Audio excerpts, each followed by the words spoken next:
হয় দিন দুপৰতে দেখিবলৈ পোৱা গৈছে এক ভয়ংকৰ পথ দুৰ্ঘটনা যিহেতু মহানগৰীত এক ভয়ংকৰ পথ দুৰ্ঘটনা ইতিমধ্যে দেখিবলৈ পোৱা গৈছে যিহেতু গুৱাহাটীস্থিত যি খ্ৰীষ্টান বস্তিস্থিত যি এই যিহেতু জি এছ ৰোডৰ কাষতে দেখিবলৈ পোৱা গৈছে এক ভয়ংকৰ পথ দুৰ্ঘটনা সংঘটিত হৈছে যিহেতু এখন তীব্ৰবেগী গাড়ীয়ে যি খুন্দা মাৰি কেইবাখনো দোকান এতিয়া ভাঙি চুৰমাৰ কৰিছে। প্ৰথমে মোৰ সহযোগীয়ে দেখুৱাই আছে যিসমূহ পৰিৱেশ আচলতে দেখিবলৈ পোৱা গৈছে এনেদৰে প্ৰায় 3খন দোকান ভাঙি চুৰমাৰ কৰি দিছে এখন ৰিকভাৰী বাহন হয় আৰু এই বাহনখন অতি স্পীডত আহিছিল তীব্ৰবেগীত আছিল বুলি ইতিমধ্যে আমি জানিব পাৰিছোঁ যিহেতু কেইবাখনো দোকান ইয়াত ভাঙি চুৰমাৰ কৰিছে যিহেতু পৰিৱেশসমূহ অলপ দেখুৱাইছোঁ কেনেদৰে আচলতে দোকানসমূহ এনে ভাঙি চুৰমাৰ কৰিছে আৰু মই মন্তব্য ল'বলৈ যত্ন কৰিম যিহেতু দাদা এক ভয়ংকৰ পথ দুৰ্ঘটনা বুলি ক'ব পাৰি কেইবাখনো দোকান ইতিমধ্যে ভাঙি চুৰমাৰ কৰিছে কি ক'ব? দোকানটো চুৰমাৰ মানে দোকান দেখা পাইছে আপোনালোকে দোকানে মুহূৰ্তাই লৈ গ'ল মানুহ ভিতৰত আছিলে কিবাকৈ মানে অলপ হেৰি কৰি কেনে তেওঁ ওলাই কেনে জঁপিয়াই দিছে নহ'লে ডেড 3জন মানুহ ডেড হয়। আচ্ছা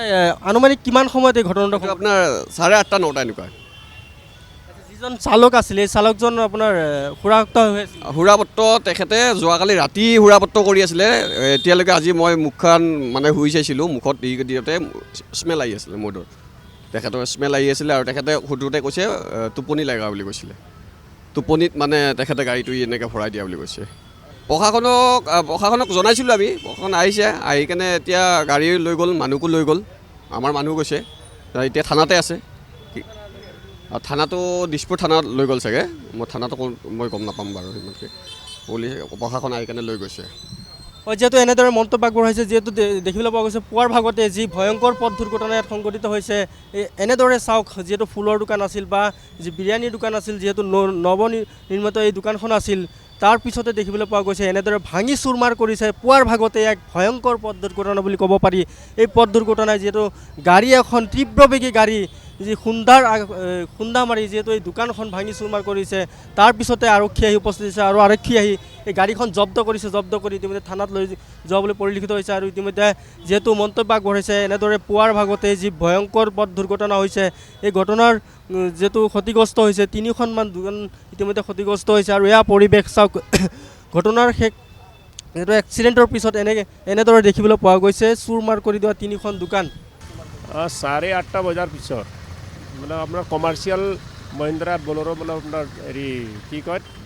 কেৰেং আহি মদ খাই আৰু গাড়ী চলাইছে আৰু মদ খাই চলাই কিনি আৰু ফুটপাথ ওপৰেদি আনি আৰু আপোনাৰ যিকেইটা 2টা দোকান নষ্ট কৰিছে আৰু এটা দোকান আধা নষ্ট কৰিছে। এপ্ৰক্সিমেট তাৰ হিচাপ যদি অনুমান কৰা যায় তেনেহ'লে এপ্ৰক্সিমেট 5 লাখমান লোকচান হৈছে আৰু ভয়ানক হৈছে। এতিয়া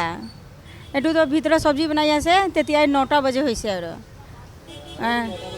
9টা বাজে হৈছে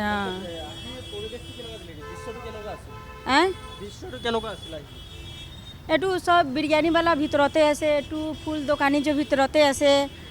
এইটো আগত থাকিলেতো মানুহটো মৰিলে হ'ল না এনেকৈ মানুহ কৰে নেকি স্পীডত আছে কিন্তু 100 স্পীডত আছে তাতে মালিক লগত সুধিলেই হ'ল আৰু এইটোতো চব চাইছে আৰু মালিকে তাৰ পূৰা চাইছে আৰু পূৰা এইটোৱে আৰু এনেদৰে যিহেতু মন্তব্য কৰিছে আৰু যিহেতু তীব্ৰবেগীত আছিল বাহনখন আৰু তীব্ৰবেগী বাহনখনে যিহেতু দোকানৰ ভিতৰত সোমাই যি ভাঙি চুৰমাৰ কৰিছে মই আৰু যিহেতু স্বত্বাধিকাৰী আছে এই দোকানকেইখনৰ স্বত্বাধিকাৰী মই জানিবলৈ যত্ন কৰিম। দাদা